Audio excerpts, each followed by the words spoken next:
أشرف الأنبياء والمرسلين أما بعد فأعوذ بالله من الشيطان الرجيم بسم الله الرحمن الرحیم۔ حمد و ثنا کے بعد محترم اور معزز ناظرین کرام، السلام علیکم ورحمۃ اللہ تعالی وبرکاتہ۔ ناظرین محترم، اصلاح نماز کی 8ویں کلاس کے ساتھ آپ کے سامنے حاضر خدمت ہوں۔ گزشتہ کلاس میں ہم نے نماز کے فرائض کے حوالے سے آپ کے سامنے کچھ بنیادی گفتگو کی تھی، جس میں نماز کے فرائض آپ کے سامنے بیان کیے گئے، اور نماز کے فرائض میں ابتدائی جو 4 فرائض ہیں ان کے حوالے سے بنیادی مسائل آپ کے سامنے بیان کیے گئے۔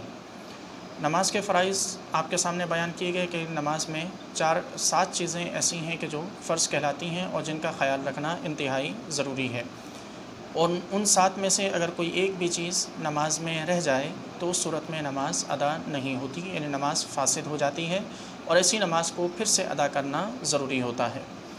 فرائض میں سب سے پہلا فرض آپ کے سامنے تکبیر تحریمہ بیان کیا گیا، دوسرا فرض تکبیر تحریمہ کے بعد دوسرا فرض قیام، پھر قرأت، پھر رکوع، سجود، قاعدہ اخیرہ اور خروج بسنہ۔ یہ 7 فرائض آپ کے سامنے بیان کیے گئے۔ ان میں سے تکبیر تحریمہ، قیام، قرأت اور رکوع، ان کے بنیادی مسائل آپ کے سامنے بیان کیے گئے۔ نماز کا 5واں فرض سجدہ کرنا ہے، اور سجدہ کرنے کی جو کم سے کم مقدار ہے وہ یہ کہ انسان کے جسم کے 7 ہڈیاں وہ زمین پر اس طرح لگیں کہ ان کے دبائے جانے سے مزید دبنے کی گنجائش موجود نہ رہے، یعنی اچھے طریقے سے وہ 7 ہڈیاں زمین پر لگیں۔ ان 7 ہڈیوں کے لگنے کا نام سجدہ کرنا ہے، جن میں سے پیشانی کا لگنا وہ فرض ہے۔ اگر پیشانی زمین پر نہ لگی تو سرے سے سجدہ نہیں ہوگا، اور ناک کی ہڈی کا زمین پر لگنا یہ واجب ہے۔ اگر ناک کی ہڈی زمین پر صحیح سے نہ لگی تو اس صورت میں نماز واجب الاعادہ ہے، اور ایسی نماز کو پھر سے ادا کرنا لازم ہے، یعنی ایسی نماز کا اعادہ کرنا وہ لازم ہے۔ اس میں سب سے زیادہ احتیاط کرنے کی ضرورت ان افراد کو ہے، اور وہاں ہے کہ جہاں کسی قالین پر یا کسی انتہائی نرم چیز کو بچھا کر اس کے اوپر سجدہ کیا جاتا ہے، وہاں یہ احتیاط کرنے کی ضرورت ہے کہ پیشانی اور ناک کو اچھے طریقے سے زمین پر جمائے، اور اتنا زور سے اتنے اچھے طریقے سے جمائے کہ اب اگر مزید زور لگائے، اب اگر مزید اسے دبانے کی کوشش کرے تو دبانے سے پیشانی یا ناک کی ہڈی وہ نہ دبے۔ عموماً اس میں ایک غلطی ہم یہ کرتے ہیں کہ صرف ہم پیشانی اور ناک کو زمین پر ٹکانے کو سجدہ سمجھتے ہیں، اور بعض ایسے افراد کو دیکھا بھی جاتا ہے کہ جو پیشانی زمین پر صرف لگاتے ہیں اور ان کی ناک اور پیشانی صرف زمین پر لگتی ہے، اسے صحیح سے جماتے نہیں ہیں۔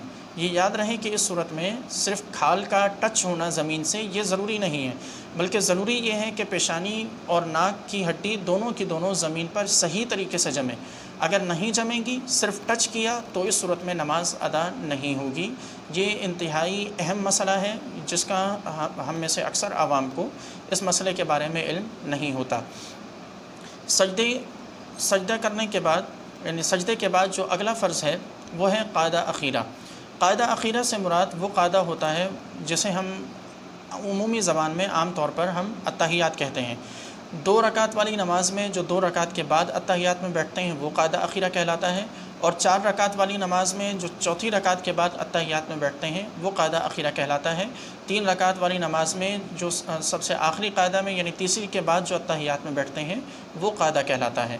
یہ چیز یعنی قاعدہ اخیرہ جو نماز کا سب سے آخری قاعدہ ہوتا ہے، یعنی نماز کی جو سب سے آخری التحیات میں بیٹھنا جو کہلاتا ہے، یہ فرض ہے۔ اگر یہ فرض ادا نہیں کیا تو اس صورت میں بھی نماز ادا نہیں ہوگی۔ اس التحیات میں یعنی قاعدہ میں جو التحیات پڑھتے ہیں ہم، التحیات للہ والصلوات والطیبات، یہ جو التحیات ہم پڑھتے ہیں یہ التحیات پڑھنا واجب ہے، اس کا ہر لفظ پڑھنا واجب ہے۔ اگر کوئی ایک لفظ بھی چھوڑ دیا، جان بوجھ کر چھوڑا، تو نماز فاسد ہو جائے گی، اور اگر غلطی سے رہ گیا تو سجدہ سہو ادا کرنا لازم ہے۔ بالکل اسی طرح سورہ فاتحہ پڑھنا وہ بھی واجب تھا، وہاں بھی سورہ فاتحہ کا ہر لفظ پڑھنا واجب ہے۔ اگر سورہ فاتحہ کا کوئی ایک بھی لفظ جان بوجھ کر چھوڑا تو نماز فاسد ہو جائے گی، اور اگر غلطی سے کوئی لفظ رہ جائے تو اس صورت میں نماز میں سجدہ سہو لازم ہے، اور سجدہ سہو نہ کیا تو نماز واجب الاعادہ ہے۔ قاعدہ اخیرہ میں جو دوسری چیز جو ہم پڑھتے ہیں یعنی درود شریف اتحیات کے بعد جو درود شریف پڑھا جاتا ہے اور دعا جو پڑھی جاتی ہے یہ سنت ہے۔ اگر بالفرض کبھی غلطی سے درود شریف یا دعا یا دونوں کوئی بھی رہ جائے تو اس صورت میں نماز واجب الاعادہ نہیں ہے، لیکن مکروہ ضرور ہو جاتی ہے۔ اس کے بعد جو سب سے آخری نماز کا فرض ہے، وہ آخری فرض یہ ہے کہ خروج بھی سنعی ہی، یعنی نماز سے اس کے طریقے کے مطابق خارج ہونا، یعنی نماز میں فارغ ہونے کے بعد اتحیات، درود شریف اور دعا پڑھنے کے بعد اب جو سلام پھیرا جاتا ہے، یہ سلام پھیرنا یہ فرض ہے، جبکہ سلام کا جو لفظ ہے السلام علیکم یہ کہنا یہ واجب ہے۔ اگر اس میں یہ احتیاط کرنا لازم ہے کہ سلام ایک طرف بھی اگر کسی نے پھیر دیا تو اس صورت میں فرض ادا ہو گیا اور نماز وہیں مکمل ہو گئی۔ اگر کسی نے غلطی سے دوسری جانب سلام پھیرنا کوئی شخص بھول گیا تو اس کی نماز پر کوئی اثر نہیں پڑے گا، نماز اس کی مکمل ہو جائے گی۔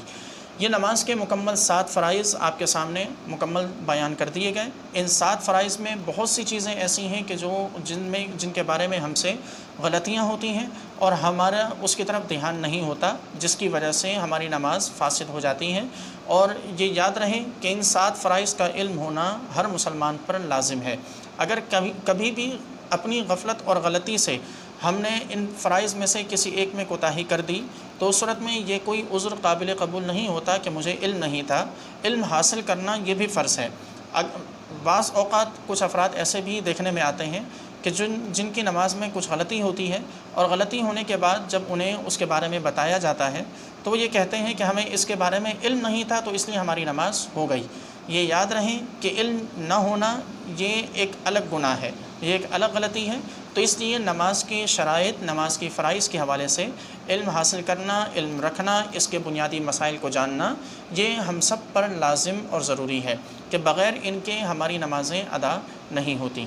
انشاءاللہ العزیز اگلی کلاسز میں جو نماز کے حوالے سے جو روزمرہ پیش آنے والے جو مسائل ہیں یا بنیادی وہ مسائل کے جو عموماً جن کے بارے میں لوگ سوال کرتے ہیں وہ انشاءاللہ آپ کے سامنے بیان کیے جائیں گے۔ اللہ تبارک و تعالیٰ سے دعا ہے رب تعالیٰ ہم سب کو مسائل دینیا کو سمجھنے، یاد رکھنے، عمل کرنے اور دوسروں تک پہنچانے کی توفیق